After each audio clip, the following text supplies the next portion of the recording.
you think the difference was down the stretch after you had built the lead early in the fourth quarter? Yeah, just we get our stops. I think the number one thing is our defense on Joker. Give him credit. He played a hell of a game, hell of a second half. We had some opportunities to get him in foul trouble, and refs did blow the whistle. Allowed him to play more freely, and we didn't have enough answers for him down the stretch. With the math becoming now increasingly difficult, Frank, you still have the same approach. And worry about the math. Worry about the next game. Learn lessons from this game. Take him to the next, and hopefully get a win against Phoenix.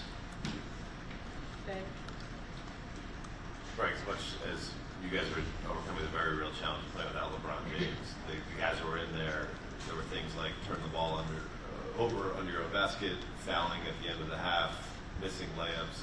Do you feel like there was some level of correctable mistakes that led to the loss? Yeah, you got to finish all those plays. You got to finish at the basket. The way we closed out the half was disappointing. We had incorrect help and gave up a three, and then we fouled a guy taking a heave. Those are mistakes that get you beat. But I do believe that the guys that were in there competed their asses off. I was proud of their fight. And it sucks we can't get over the damn hump and put a W on the board when we need it. But our guys' spirit is really pure, and they're fighting a good fight. We just keep falling short. Frank, what did you see specifically from AD in that sense? It looked like he was warming up in the tunnel between shifts, and also was there any thought to putting him on Joker more as the game hit? Well, we did put him on Joker down the stretch. Dwight wanted to eat minutes up with Dwight, but Dwight, Joker causes all kinds of matchup problems. With his ability, his unique skill set. His ability to roll the basket, post, stretch somebody like Dwight out to the 3-point line. And create switch confusion, with his, what we call our veers. So, credit him, but we tried a number of different things on him and weren't able to slow him down. And just go back to AD, just sort of him gutting it out. Yeah. Look, he's doing everything he can. The longer he stays out there, the more sore the foot is, and you see him wincing and you see him struggling, and we're trying to use him as much as we can without overdoing it, and understanding that some of those finishes, Dave was talking about at the rim, he's not quite 100%, but he's giving us everything he can. He's playing with a lot of heart. I'm proud of him. We'll just keep falling short. Frank, I think before the game, Bill asked you kind of about fourth quarters, and you mentioned continuity as a factor. I'm curious, how much of it do you think is just straight fatigue? The fatigue of having tight margins for error for 48 minutes, for every mistake seeming like it gets kind of exploited. Just kind of throw. Yeah, it's tough to put a finger on it. It's a little bit of everything.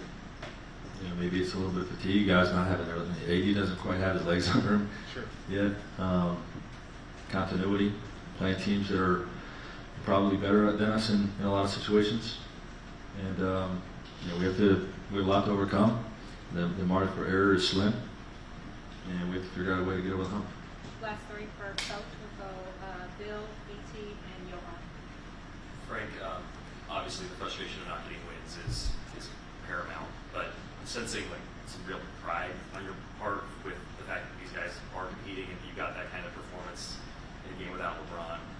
What's that experience like for you as a coach? Obviously wins are how everybody is judged, but can you leave here with pride? Is pride the right word for how these guys? It is the right word, and what's it like? It sucks.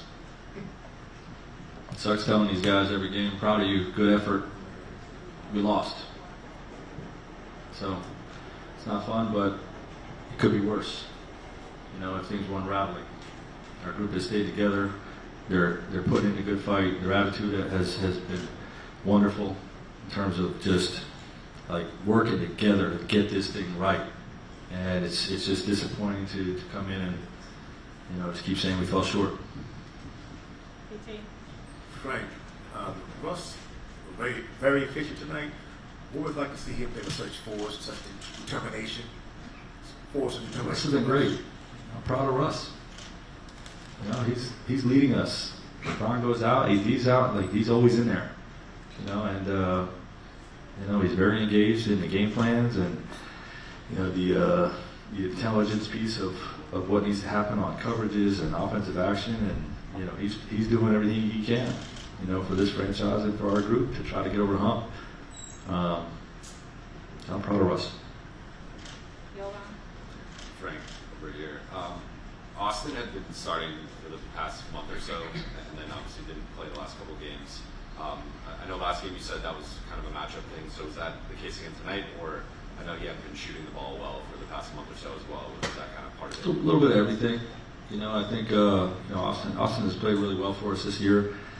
When you're losing as much as we're losing, you know, you gotta look at different things. I mean, he has struggled to shoot the ball of late, you know, and you know, he has shown some nights, you know, a little bit of rookie fatigue, if you want to call it that.